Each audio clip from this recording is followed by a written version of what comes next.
కొత్త chief secretary ఎవరు? మరొక 10-11 రోజుల్లోగా ఈ సిఎస్ రామకృష్ణరావు ఎవరైతే ఉన్నారో తన యొక్క టర్మ్ అయిపోతుంది. సో కొత్త సిఎస్ రావాలి. సో ఉన్న సిఎస్ యొక్క ఎక్స్టెన్షన్ నాకు తెలిసి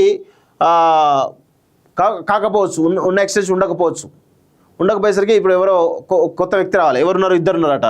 ఒకరు వికాస్ రాజ్ అట, రెండు జయేష్ రంజన్ అట. సో వీళ్ళిద్దరిట్లో ఎవరవుతారు ఏంది అనేది కొంత చర్చ జరుగుతూ ఉంది. సో నూతన ప్రభుత్వ ప్రధాన కార్యదర్శి నియామకంపై సెక్రటరీలో పాటు బ్యూరోక్రసీ వర్గాల్లో ఉత్కంఠ నెలకొంది.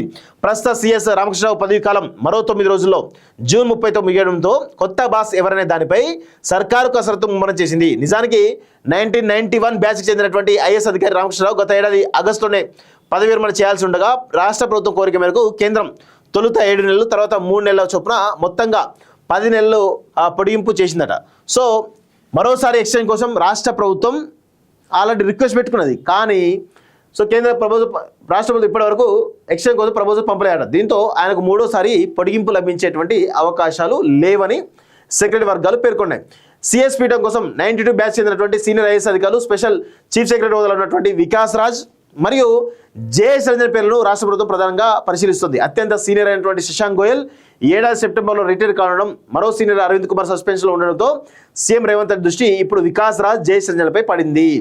జయేష్ 2027 సెప్టెంబర్ 30న పదవి విరమణ చేరున్నారు. ఈయనకు సిఎస్ పదవి దక్కితే 15 నెలల పాటు కొనసాగేటువంటి అవకాశం ఉంటుంది. అదే వికాస్ రాజ్కు దక్కితే దాదాపు 2 ఏళ్ళు 3 నెలలు తక్కువ సిఎస్ పదవిలో కొనసాగుతారు. సో ఇద్దరిట్లో అదృష్టం ఎవరికి? సో మరి జయేష్ రంజన్కి ఇస్తే కేటీఆర్ దగ్గర ఒక ప్రచారం జరుగుతోంది. వికాస్ రాజ్కి ఇస్తే మరి ఏమవుతుందో చూడాలి. మరో ఇద్దరు పేర్లు కేంద్ర డిప్యూటేషన్లో ఉన్నటువంటి సంజయ్ జాజు 92 బ్యాచ్ పేరు కూడా సిఎస్ పరిశీలనలో ఉన్నట్లు తెలుస్తుంది. ఆయన కేంద్ర ఇన్ఫర్మేషన్ అండ్ బ్రాడ్కాస్టింగ్ సెక్రటరీగా ఉన్నారు. అయితే స్థానికంగా అందుబాటులో ఉన్నటువంటి ఇద్దరిలోనే ఒకరికి సిఎస్ పగ్గాలు అందరం ఖాయంగా కనిపిస్తుంది. అలాగే స్పెషల్ సిఎస్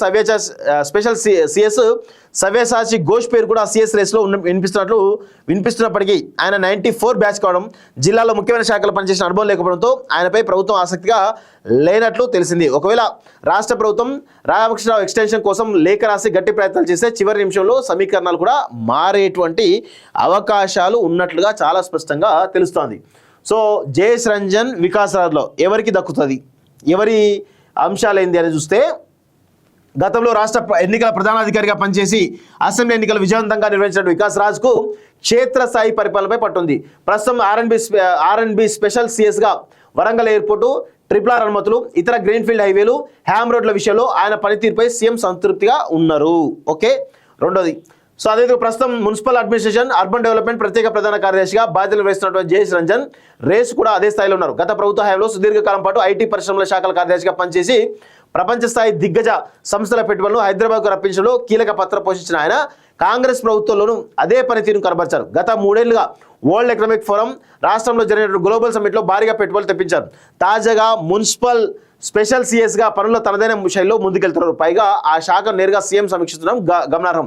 అంతర్జాతీయ కార్పొరేట్ వర్గాలతో ఉన్న సంబంధాలు, నగర అభివృద్ధిపై ఉన్నటువంటి విజన్ ఆయనకు సానుకూల అంశాలుగా మారాయి. అయితే సర్కారు ప్రాధాన్యత అనుగుణంగా మెట్రో విస్తరణ, మూసి పునరుజ్జీవనం ప్రాజెక్టులు వేగవంతం చేయడంలో జయేష్ రంజన్ అనుభవం ఉపయోగపడుతుందని సీఎం భావిస్తున్నట్లు తెలుస్తుంది. అయితే ఒకవేళ జయేష్ రంజన్కు వచ్చే ఏడాది సెప్టెంబర్ వరకు ఉంటే దాదాపు సంవత్సరం 3 నెలల పాటుగా ఆయన పదవిలో ఉంటారు అని చెప్పేసి కూడా చాలా స్పష్టంగా తెలుస్తోంది. సో జయేష్ రంజన్కి ఎక్కువ అవకాశాలు కనబడతా ఉన్నాయి. సో ఎందుకంటే ఆయన కేటీఆర్ దగ్గర ఐటీ పరిశ్రమల శాఖ మంత్రిగా అప్పుడు, ఆ తర్వాత ఇప్పుడు రేవంత్ రెడ్డి వచ్చిన పెట్టుబడుల విషయంలో, అదేవిధంగా ఇప్పుడు సీఎం రేవంత్ రెడ్డి సంబంధించిన డిపార్ట్మెంట్, మున్సిపల్ డిపార్ట్మెంట్ సంబంధించి చూస్తూ ఉన్నాడు.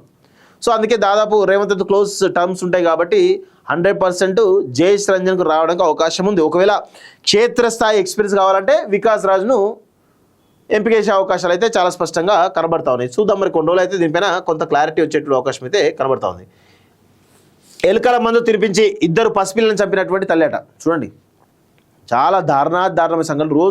రోజుకు ఒక వార్త నేను చదువుతా ఉన్నాను దీని గురించి.